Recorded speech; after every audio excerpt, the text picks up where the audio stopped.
Bum bum bum bum bum bum bum. That's my attempt at some walk-on music because it was said that we need walk-on music, and I'm not sure how to do it. Good morning, good morning, good morning. Let me just invite Mr. Brown Shoes. There he is. One sec, make sure I say hello to him before I stop my legals. Come on. Good morning. Morning. Good morning. Sorry, I'm just going to find somewhere quieter. I'm being harassed by people saying good morning to each other. No, that was me. No, it was in the No, office. that was a joke, mate. That was a joke. I couldn't hear anything you were saying. I was Oh, spinning round connecting, that's why. Probably for the best. One sec, let me just do the legals. Oh, so we know it's the bloody morning. You don't need to say it every time Oh, yeah, but feet shut up. Let me do the legals, for fuck's sake. Oh, so no swearing anymore. No swearing. Fuck. Right, nothing discussed on this Spaces session constitutes trading or investment advice or infers any kind of endorsement by PIQ Global Limited, trading as PIQ or PIQ Suite or its affiliates, including the hosts, Mr. Brown, and myself, Ryan Paisley. Morning. Morning. A very grumpy Mr. Brown this morning, I think. Yeah, what's happened? Oh, I haven't had much sleep. I went to bed rather late last night. Hello. Oh no, I was working. Don't worry. I thought Mr. Brown was on the town. No. It's only Wednesday night. Went to bed about 11 o'clock last Mate, night. remember Which who for you're me is talking to, way please. past my bedtime. Wednesday nights are good nights. Remember who you're talking to. Monday nights are good nights for you.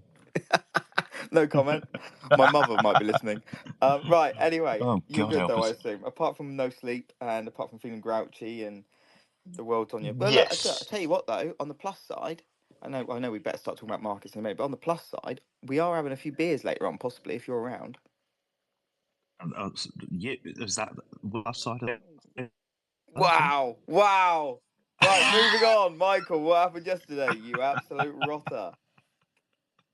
Right, good morning, No, everybody. fuck off. It was a bit of a brutal day, actually, yesterday in terms of the equity space. The S&P and the NASDAQ both having their worst days since December of 2022, closing down by 2.3% and a whopping 3.7% respectively. The NASDAQ ending the day just north of the 19,000 mark. And it was an interesting move lower because it came in a session, or two sessions, I should say, when there really was a sort of lack of any significant economic data releases and actually a lack of major news flows. So in terms of the rationale behind the sell-off, and of course at risk of trying to sort of fit a narrative to the price action after the event here, I think there's a few things at play in the equity market. Obviously, recent momentum has been somewhat to the downside. We saw some chunky declines in the equity space last week, and it looks like that has continued.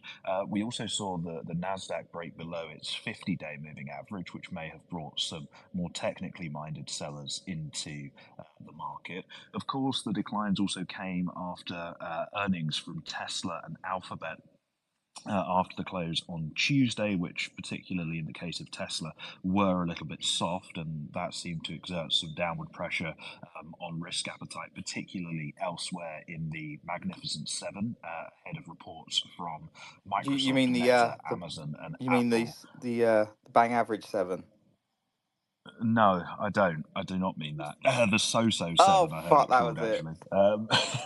If you get it right, I'll come tell on. you what, I've just noticed that Ford are down 8% after Q2 profit. Anyway, carry on. Sorry. all of the automakers are sinking, actually. It's a bit of a car crash There going it on is. this morning. Nissan were There down it is. 8% or so. I think Stellantis down 10, Renault down 10. Yeah, it's a bit grim. Anyway, back to what I was saying about yesterday. Of course, it is a very, very big week of corporate earnings next week. I think the busiest week of earnings season. Microsoft, Meta, Apple, and Amazon all reporting next week as well. And I think people are just a little bit reluctant to take on too much exposure into those reports. And of course, also the time of year. You know, we're sat right at the end of July. Liquidity is probably a little bit thinner than it usually would be. There's a few people off desk. Sorry, If Michael. they're not off desk, they're probably. You seem to be very quiet. I thought it was just me, but I've realised that someone else just mentioned to me. I don't know if you.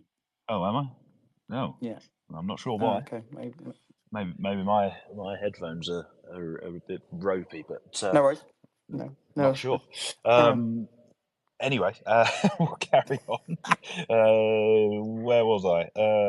Liquidity. Yes, people off the desk. People considering being off the desk for their upcoming holidays. So probably again, that's capping the appetite to take on too much additional exposure, particularly when the market is falling and selling off in such an aggressive way. So I think there's a few factors at play. What was also interesting about the trade that we saw yesterday was the risk aversion wasn't just confined to the equity space. But we also saw healthy gains across the treasury curve. 2-year treasuries were at one point down 11 basis points on the day. Those gains were paired a little bit to end down 6 basis points. But also interesting in the treasury space was that this came as the curve steepened quite considerably. The 2-10 spread rising 9 basis points yesterday to its steepest since November of 2023. The 530 segment of the curve, that's at its steepest since May of 2023. And I think the implication here is that the steeper curve is a message the market is sending, is that a belief that the Fed are going to perhaps cut sooner and perhaps cut more aggressively and to a greater than we previously been expecting. If you look at the OIS curve in the United States, that now discounts around 64 basis points of easing by December, which would pretty much imply the Fed cutting at, well, nothing's priced for the July meeting, so a cut in September, November, and December, which seems a relatively aggressive pace. And some were attributing this to a piece written on Bloomberg yesterday by former New York Fed President Bill Dudley. He Dudders. was saying that Dudders, he was saying that if he was on the FOMC, he would be eyeing a cut at next week's meeting rather than waiting until September. Not entirely sure what difference 6 Um, weeks makes in the broader I have scheme a of question. things. Well, not a question, but just Go on. probably something to just help some of our listeners. Explain steepening. How am I going to explain that in a I short and do have a sharp way? graphic That's somewhere, but it's going an to take me a while to dig it interesting. out. So I didn't know if you had an easier way. Do you want to dig out your graphic? If effectively, One sec, one sec. what we're talking about when in terms of steepening, particularly yesterday, was yields falling much faster at the front end of the curve than they were at the longer end of the curve. Which, when you then compare the two, the spread obviously widens, which pushes, which steepens the curve. But I think your graphic is going to explain that much better when the seagull goes away. Yeah, sorry about that. I do live quite close to the coast, so when you hear seagulls, it's not me like having some perversion with nautical birds. I do genuinely live near the coast, so apologies for that. Although you probably have dabbled with those in your Whoa, whoa, past. whoa, whoa, whoa, mate! This is a family show. How very dare you? How very dare you? Look, we Note, have look, listeners, look. no As you know, denial. we now have two famous TV stars following us. We Well, do one actually. being Yeah, someone that we we can't should mention, the behave. other one being your mum. Way. Oh, there it is. Right, All right, moving I've on got the from graphic. I'll be posting it in a that. second. Good, good. What else was I going to I don't know. mention? Yeah, the risk aversion going into the FX space. A continued unwind of the carry trade as well. But the best performance in G10 yesterday, with a yen up 1.1% and the Swissy up 0.7%. The worst performers in G10, the Aussie and the Kiwi dollars down 0.5%. So you look at that scorecard again, kind of classic risk aversion coming through. Although I guess it was a little bit intriguing that commodities went pretty much nowhere. Gold was flat at $2,400 an ounce, still some way off those all-time highs that we saw last week, while crude was unchanged. WTI holding at $77 a barrel, although that did snap, the front contract at least, did snap a 4-day losing run. In terms of a few other bits and bobs to bear in mind, we obviously had the latest round of PMI surveys out yesterday. Grim in the Eurozone, as we mentioned this time yesterday morning. The composite PMI in the Eurozone falling to 50.1 in July, down from a prior 50.9. That is a 5-month low. Here in the UK, things are a little bit brighter. The composite PMI rising to 52.7 from a prior 52.3, and that is a 2-month high on that metric.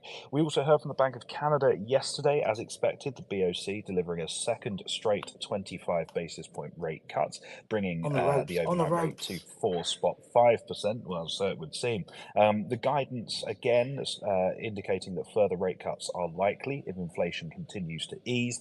And it was interesting that the BOC added a line in their statement saying that downside risks to the economy are becoming more important when determining policy decisions, which again implies a bias towards further easing. The BOC view inflation reaching the 2% target by the end of 2025. But again, and this is something that applies for all G10 central banks, easy to target. It ensures that you don't undershoot the target or minimizes the risk of doing so, because obviously monetary policy works with these long and variable lags that we love to hear about and discuss quite a lot. Sticking with central banking, we had some Reuters sources on the BOJ yesterday. I did mention that everyone's going to try and jump on this bandwagon. We had some Bloomberg sources earlier in the week. Reuters were out yesterday. The only one we haven't heard from yet is the Nikkei, and they, of course, are usually the most accurate when it comes to the BOJ. So do keep an eye out for any headlines from those guys. Reuters sources yesterday, though, saying that the BOJ are going to weigh a rate hike at next week's policy meeting and potentially detail a plan to halve the pace of bond buying over the next few years.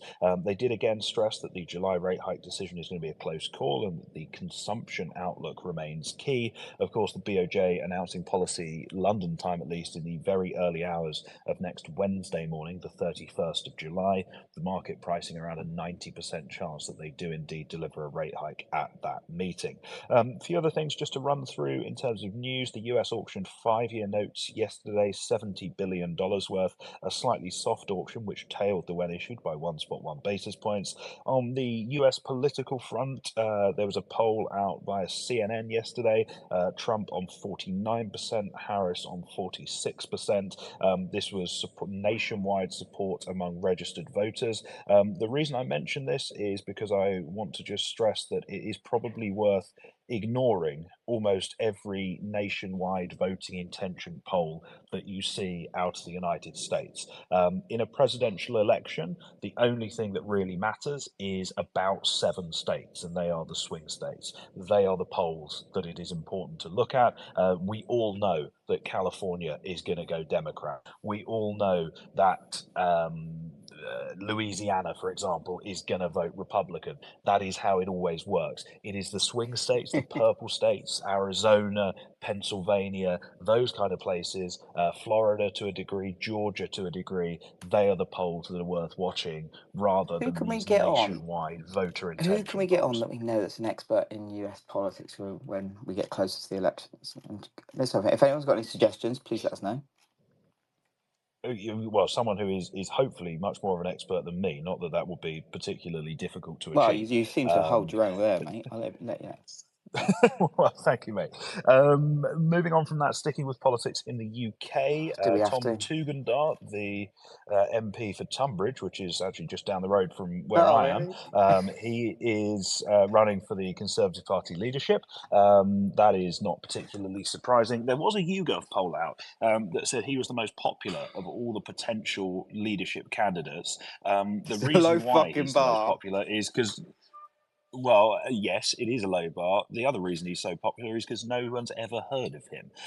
So that tends to help. The only people saying he's popular are the ones who actually know who he is, which is a very, very small group. But anyway, that leadership campaign continuing. And last but by no means least, some news out this morning is that Revolut, Yes. they have for 3 years been trying to get a banking license here in the UK.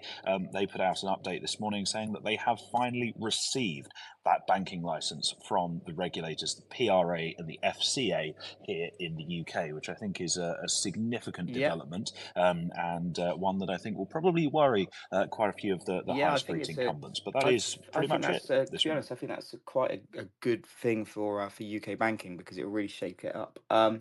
Just for those that don't know, Revolut, I guess you would kind of I guess they're kind of like a Monzo in terms of this new like hipster kind of wireless banking for the younger people. Well, I say younger people, Yeah, Michael Brown's age, but obviously I, he acts like 55, so that doesn't really count. But you know what I mean. well, They do you seem know what? I don't want to reveal too much about my personal finances, but I have used Revolut before, and Oh, I I found them have. very, very Very convenient. good. Very good. Yeah, especially for like overseas and stuff like that. Mm, Very, very good. definitely. Anyway, Thank you very much for that. That was very concise, and that'll be it now because we've done our 15 minutes. I'm only joking. Right. Geopolitical headlines via Reuters and our friends some other headlines as well. All from our friends, not from Reuters, sorry, from our friends at News Squawk. What an error that was. Oh As dear. always, unfortunately, we start in the Middle East. Well, kind of we do and we don't because Netanyahu was in America yesterday. I'm not sure. I'm sure everyone's aware there was huge protests surrounding his talk to Congress. Quite bizarrely, well, I say bizarrely, it was a bit of a shock to me when I saw it and seemed to be a shock to other commentators.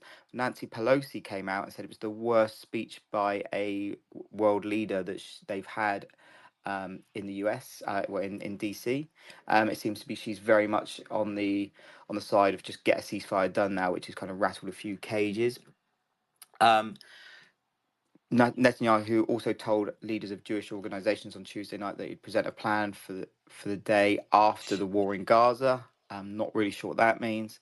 Um, Hamas said that Israeli PM Netanyahu's speech Sorry, I shows. was Sorry, I go was on. just going to say, just very quickly on that Netanyahu speech to Yeah, Congress, yeah, it's also worth noting that usually in a joint session of Congress, the vice president, who is technically president of the Senate, which is obviously Kamala Harris, yeah, would preside and would sit behind whoever is giving that address. yes, yes, yes, She yes, was yes, not there. yeah, Very conveniently had a yeah, pre-existing yeah, yeah, engagement somewhere exactly. else. But I think that's just one A that's little perhaps worth nuance bearing in to mind, given a little nuance to given the the theatrics. sensitivities with the Yeah, subject. absolutely, absolutely. Just carrying on from the headlines regarding that situation, Hamas officials said Israeli PM Netanyahu's speech show he doesn't want to conclude a ceasefire deal, while the group also said that Israeli PM Netanyahu's talks on intensified efforts of release of hostages is pure lies. U.S. senior officials said that Gaza ceasefire negotiations appear to be at closing stages. We hope so, and negotiators have worked out a pretty detailed text of the arrangements for how a hostage deal will work. So, fingers crossed, this absolute nightmare going on in the Middle East ends like as quickly as possible. I don't think there's anyone that would be against that. And if you are against that, you need your head given a wobble. Ukrainian Navy spokesman said that Russia pulled all of its vessels out of the Sea of Azov. Russian foreign ministry says experts from Russia and the US have met to discuss Ukraine, although the ministry does not see such contacts as practical because the US side is biased. Just on this, we are seeing increasingly rumors and talks and sources and just bits saying that there seems to be the Ukrainians are coming around to the idea of a ceasefire. We saw a poll out last week. I don't think this was mentioned on on our morning blast, but it's something that I read. It was quite a limited poll, by the way, so it was like just a couple thousand people, but of people from Ukraine, and it was the number of people that are willing to concede some of the territory that the Russians have got already is increasing if it means that a ceasefire can be done sharpish. I think everyone's just getting very tired of this, but obviously, it's that whole, do you want to give in to the the the ground that Russia have made? It's one of those things. No easy decisions. Just looking around at commodities, obviously crude futures subdued amid the negative risk tone, proving yesterday's mild relief was a mere dead cat bounce, according to whoever wrote this in News Corp Towers. Spot gold was pressured following the break below the key $24,000 an ounce, coincided with. Are you doing a market Well, update a now little as bit. well? I just feel like I want to flesh out some commodities because I feel like we don't touch on the commodities enough. Obviously, we had a sharp drop in silver, which fell to its lowest in over 2 months. We all know my fears. Yeah, lost its shine, Oh, hasn't it? there it is. Oh God, he just can't, mate. I'll tell you now. Like when an ambulance goes past or whatever, and I have to say he's not going to get sell many ice creams going at that speed. For those of you that don't know, if you're ever with me and I see an ambulance or a fire engine or anything with a siren, I have to stop whatever I'm doing, even if it's mid pint outside of a pub, and I always have to say he's not going to sell many ice creams going at that speed. And it feels like that this is what Michael Brown is doing now with puns. It's like almost like a nervous tick. He has to get the pun out. Um, what else we got? Oh, quickly, copper futures retreated amid the downbeat mood despite PBOC's surprise MLF operation, and they also did a small rate cut to shorter term lending rates. But go on, that's me done. What's happening today? Indeed, yes. What is happening Well, today? you Well, tell me. very That's why you're shortly, here, mate. actually. That's why you're getting Well, paid the big I'm bucks. about to. I'm Oh, not. has the check not landed, or it might have bounced? It bounced. Hey. Right, what is happening today? In around about 10 minutes' time, we get the latest IFO sentiment surveys out of Germany. Business climate expected to tick marginally higher to 89 from a prior 88.6. Moving through the rest of the day, we've got a relatively busy data docket out Ooh. of the United States, highlighted, of course, by the first estimate of second quarter GDP. The economy expected to have expanded by 2% on an annualized quarter-on-quarter basis in the 3 months to Oh. June. That's a quickening from the 1.4% pace that we saw in the first quarter of this year. And if that was in line with expectations, I believe that would be the 7th quarter in the last 8 where the US economy would have chalked up a growth rate of 2% or more, which is obviously very resilient indeed, and of course outperforming that of its G10 peers. In terms of other bits and bobs that are going on today, we of course have the weekly US jobless claims figures due at 1:30 this afternoon. The continuing claims print for the week ending the 13th of July. That coincides with the July non-farm payrolls survey week. Continuing claims expected to tick a touch higher to 1.868 million from a prior 1.867 million. That is of course the highest level since the back end of 2021. And also at 1:30 this afternoon, we have the June durable goods orders figures from the United States. That is expected to show orders rising by 0.3% on the month, up for a prior 0.1%. A few other bits and bobs to keep an eye on today. The US auctioning $44 billion worth of 7-year notes at 6 o'clock London time this I'll be evening. drunk by then. Of course, that comes. I'm sure 6 o'clock in the morning most days. Wait. That of course comes after the relatively soft 5-year note auction yesterday. In terms of speakers, obviously the Fed remaining in their pre-meeting blackout period, but we do hear from the ECB's Lagarde, Joy, and Nagel speaking throughout the day here in Europe. And last but by no means least, on the earnings docket, there is a few bits and bobs to keep an eye on before the market open. We hear from AbbVie, Raytheon Technologies, and also a couple of airlines, American Airlines and Southwest, and we will see whether their stocks can take off after the earnings report or whether they experience a bit of a crash landing. Oh And there God. are no God, make it stop. Make it stop. and there, Oh God. there are I've had enough.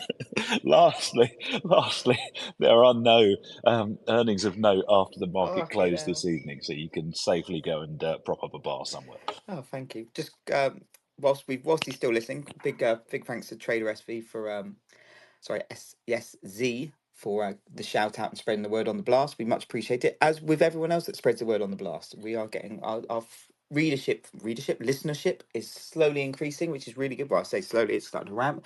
Now available on YouTube and TikTok as well. Whoop, whoop. And I actually, do you know what? I've just realised I haven't even made it available on PIQ Suite yet, and we must get that done. But I'll do that today. Michael, as always, thank you very much. I'll see you for a beer later, I assume. Um, Potentially, if not, definitely tomorrow. well, I suppose if I have to do both, I have to do both. I don't, you know. Uh, Don't sound too well, keen. you know, it's just work for me, isn't it? Anyway, sorry, we digress. We've massively overshot our 15 minutes today. Listeners, thank you as always for listening in. Michael, thank you as always for being your awesome self. I'm gonna thank myself for being pretty damn awesome. And we'll catch you all tomorrow. If you're trading today, keep it tight. Don't do your ass. And we'll speak to you tomorrow. Nice one. Cheers. Bye bye. Cheers.